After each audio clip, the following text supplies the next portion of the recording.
আমি আৰু নোৱাৰো ছাৰ, বহুত যাব লাগিব ছাৰ, অলপতো বুজক প্লিজ। মই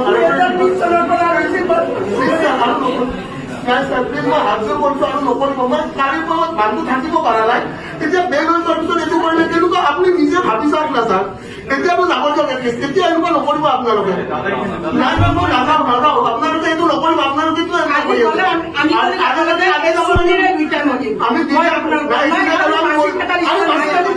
ইমান মানুহৰ কাৰণে কাম কৰি কি লাভ হৈ আছে ছাৰ? কৰিছো ছাৰ, আপুনি বুজি পাওক মোৰ অৱস্থাটো, বুজক মাৰ অৱস্থা। আজি ৰাতিপুৱাৰ পৰা বেচেৰি ইয়াতে আছে, আপোনালোকে কি বেয়া পালে নেকি? মাতো কেনেকে মৰি আছে, ইমান নিৰ্দয় কেনেকে হ'ব পাৰে? আপোনালোকতো মানুহ মানুহে, আপোনালোক ইমানো নিৰ্দয় হ'ব পাৰে নে?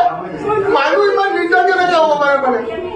মানুহে আপোনালোক এনেকুৱা নকৰিব। আমি বহুত অন্যায় সহ্য কৰিলো, ইমান একো অন্যায় সহ্য কৰিব নোৱাৰো, বহুত অন্যায় হৈছে আমাৰ লোক। নাই নাযাওঁ ছাৰ, নাযাওঁ নাযাওঁ, ওলাইছো নাযাওঁ, ওলাই নাযাওঁ। তহঁতৰ চবৰে মোবাইল লৈ ল'ব দেই।